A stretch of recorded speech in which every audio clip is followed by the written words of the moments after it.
pious servant I am, an obedient servant I am. My young friends, on that day, you can beg as much as you like. You can ask as many times as you like. غَدًا حِسَابٌ وَلَا عَمَلٌ. On that day, you will not be given the opportunity to go back in the dunya and prove yourself. You only have one chance. It is up to you, either from the Ashabul Yameen, either from the Ashabul Shimal. There will be hisab, there will be accountability. You will be asked with regards to your salah. You will be asked with regards to your zakah. You will be asked with regards to the people, my friends. An umrihi fima afna, wa an shababihi fima abla, wa an malihi min ayna iqtasaba, wa fima anfaqa, wa an ilmihi madha amila fi. You will be asked with regards to your youth, every day of your youth, when you were strong and you could worship Allah subhanahu wa ta'ala, because you had the strength to do a lot of good deeds. You will be asked, how did you spend your days of youth? One umrihi fima abna. Your life, we gave you 80 years, we gave you 65 years, we told you what your purpose in creation was. Tell me, what did you do with the 65 years of life that I gave you? One amalihi, one ilmihi madha amila fi. With regards to the knowledge that you had, how did you act upon it? Where you got this wealth from? Where did you spend it? My friends, on that day, every single deed that you perform, every word that your tongue uttered, there will be accountability. There will be accountability. My young friend, it doesn't come any simpler than this. You know, you do not need to be a rocket science. This is not rocket science. It does not come any more simpler than this. It does not come any more plainer than this. And it does not come any easier than this. Simple. فَكُونُوا مِنْ أَبْنَاءِ الْآخِرَةِ وَلَا تُكُونُوا مِنْ أَبْنَاءِ الدُّنْيَا. فَكُونُوا مِنْ أَبْنَاءِ الْآخِرَةِ وَلَا تُكُونُوا مِنْ أَبْنَاءِ الدُّنْيَا. And today, all I've come to do is ask you one simple question. And this question that I ask you is, my young friends, what choice will you make? What path will you choose? Will you choose the Ashab al-Yameen, the path of those on the right? Or will you choose the Ashab al-Shimal, the path of those on the left? Will you be min abna'i dunya, from the sons of the dunya that give preference to the dunya over the akhirah? Or my young friend, will you be the sons of the akhirah? You give preference to Allah and His Rasul sallallahu alaihi wasallam, and you give preference to the real life over this life. Simple question, what path will you choose? What path will you choose? And throughout this talk today, this is the question that I want you to bear in mind. And before you leave this gathering, I want you to answer this question on your own accord. But before you do this, let me help you today by relating to you the consequence of one that gives preference to this life and lives a life of neglect, rejecting the teachings of Allah and His Rasul sallallahu alaihi wasallam, and whining and dining. One that gives preference to the dunya over the akhirah. Let me just relate to you very briefly today the surprises that Allah subhanahu wa ta'ala has in store for him. Sayyidina Usman Ghani radiyallahu ta'ala anhu, the third Khalif of Islam, related with regards to him, كان عثمان إذا وقف على قبر بكى حتى تبل لحيته. Sayyidina Usman Ghani radiyallahu ta'ala anhu, when he would stand next to a grave, tears would begin to flow from his eyes. So many tears would flow from the eyes of Sayyidina Usman Ghani radiyallahu ta'ala anhu, that the blessed beard of Sayyidina Usman Ghani radiyallahu ta'ala anhu would become white. And the people would say to Usman Ghani, O Uthman, تذكر الجنة والنار فلا تبكي وتبكي من هذا. O Usman, the mention of Jannat and Jahannam is made, yet you don't cry when the mention of Jannat and Jahannam is made. When the mention of the grave is made, O Uthman, you cry so much that your blessed beard becomes wet. Sayyidina Usman Ghani radiyallahu ta'ala anhu responded, Ke O Muslimano, I've heard Nabi Kareem sallallahu alaihi wasallam say, Ke inna al-qabr awwalu manazil al-akhirah. Qabr, the grave, is the first stage of the stages of the hereafter of the akhirah. فَإِنَّ جَامِنْ, whoever succeeds at the stage of the grave, he will find فَمَا بَعْدُهُ أَيْسَرْ مِنْ, that every stage that is coming thereafter will be easy for him. The plane of resurrection will be more easier than the grave. And every stage that comes thereafter will become easy and easy and easy till you will enter paradise. وَإِن لَمْ يَنْجُ مِنْ. But if he doesn't succeed at this stage, inside the grave, when the angels Munkar and Nakir and come and pose the question, Man Rabbuk, Ma Dinuk, Man Hadha Rajul, he will find فَمَا بَعْدُ وَأَشَدْ مِنْ. That every stage that is to come thereafter, the plane of resurrection, the accountability, and then Jannah and Jahannam, and the billions and billions and zillions, eternity, my friends, he will find that every stage thereafter will be zillions and zillions of times more difficult. Zillions and zillions of times more difficult. This is why I say, my young friends, you know, if you want to believe, then you believe.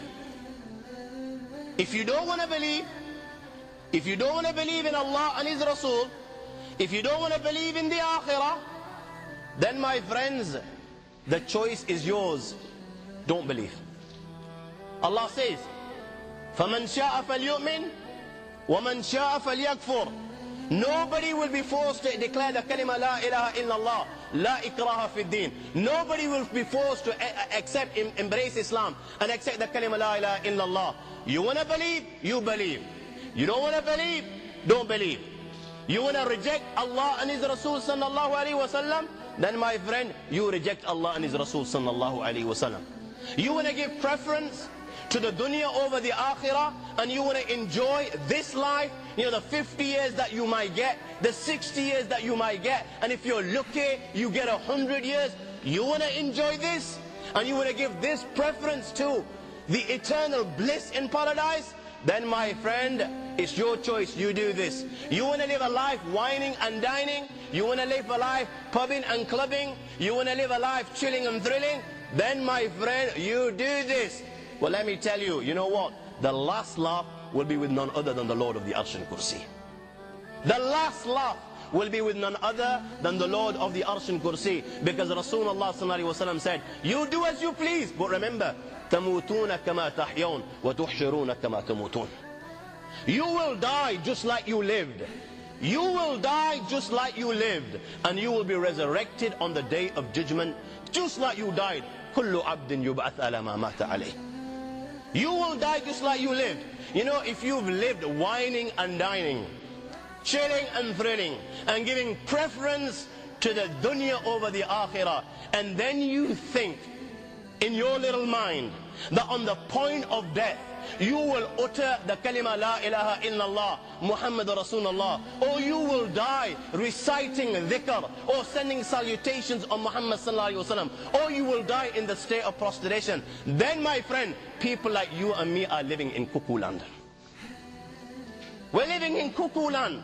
If we believe that we reject Allah and His Rasul sallallahu alaihi wasallam, then we're going to die with the kalima la ilaha illallah, then we're kidding none other than ourselves.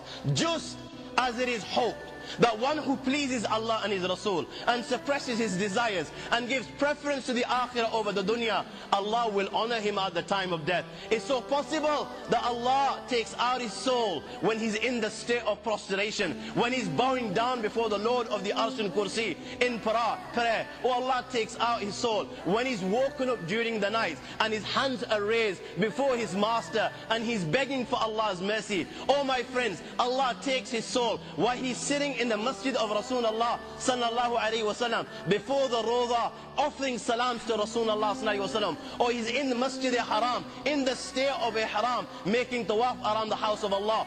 Just as it is hoped that Allah subhanahu wa ta'ala will honor that individual who gives preference to the akhirah over the dunya, it is feared one who gives preference to the dunya over the akhirah and rejects the teachings of Allah and His Rasul and neglects his obligation to Allah and Rasulullah sallallahu alaihi wasallam, my friends, it is feared that Allah will disgrace him at the time of death. Allah will disgrace him at the time of death.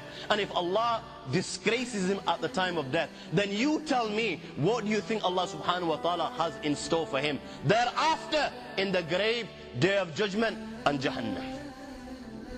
Sayyidina Abdullah bin Umar radiallahu ta'ala anhu, one occasion was traveling.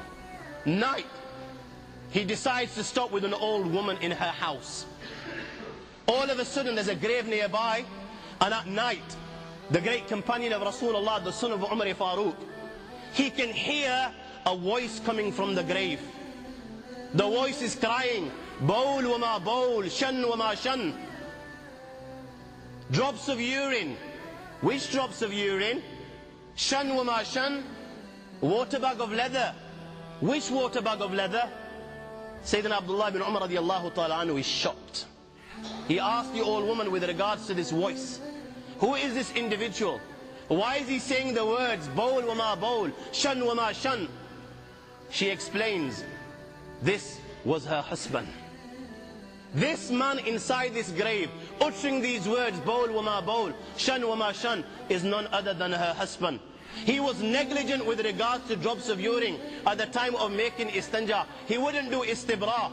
He wouldn't listen. She would tell him not to be negligent. She would tell him to be cautious, but he wouldn't pay heed to the teachings of Allah and His Rasul sallallahu alaihi wasallam. She would say to him, even animals are better than you. When they relieve themselves, when they urinate, even they, camels, spread their legs so as not to pollute their own bodies. But he wouldn't pay heed. She says from the day he has died, he's been saying these words, Bawl wa ma bawl, shan wa ma shan. And Allah subhanahu wa ta'ala inside his grave is punishing him with regards to the sin that he would commit in the dunya and which he took very lightly. So he asked, why does he say the word shan wa ma shan? Water bag of leather, which water bag of leather? She explained that one occasion, a man dying of thirst came knocking our door begging for some water. So he pointed to a water bag of leather. He was taking the mick. So he pointed to a water bag of leather saying that this water bag is full of water, this leather bag is full of water, take it, drink it. So this person, when he took the water bag of leather and realizing there was no water, he collapsed on the spot and he died. She says from that day onwards, when he died, every night this is what I hear from the grave. He's crying inside the grave, the angels are punishing him, and this is what we hear. Bawl wa ma bawl, shan wa ma shan. Drops of urine, which drops of urine? Water bag of leather, which water bag of leather? Sayyidina Abdullah bin Umar radiallahu ta'ala when he returned to Medina to Munawwara, and he related this to our beloved Prophet Muhammad sallallahu alaihi wasallam. This is when Nabi Karim sallallahu alaihi wasallam forbade the Sahaba from traveling alone. Rabi' ibn Shabra ibn Ma'bad al-Juhani, كان عابدا بالبصرة, was from amongst the awliyaullah of Basra. He relates this, he says, in Sham, I was present on one occasion at the time of death of a believer. In Sham, Syria, at the time of death of a believer.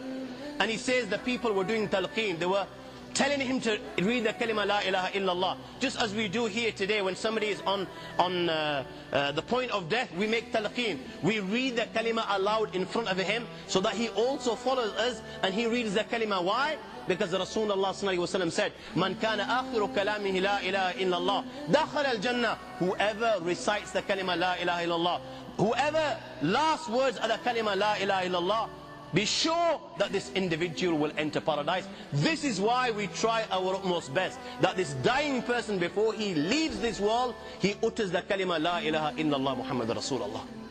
So this dying believer, they're making talqeen, they're encouraging him. Before him, they're reciting the kalima la ilaha illallah. Maybe he will follow them in their footsteps. My friends, dying moments, and he's telling all those people around him, he's saying to them, Ishrab wasqini. He's saying the words, Ishrab wasqini. He's telling all those around him to have a drink. Take some alcohol. Have a glass of wine.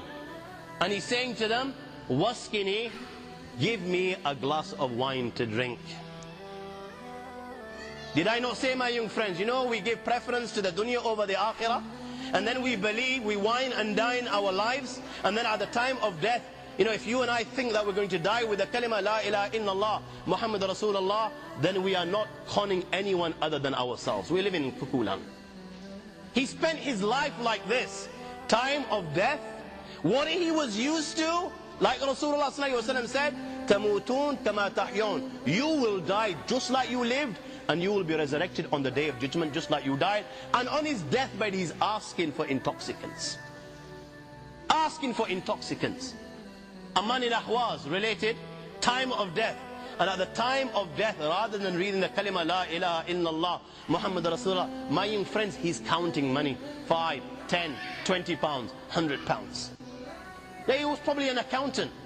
You know, one that spent all his life, had no time for Allah and His Rasul sallallahu alaihi wasallam. He was so busy in his work, that's all he did day and night. At the time of death, that's what he's uttering rather than read the kalima, La ilaha illallah.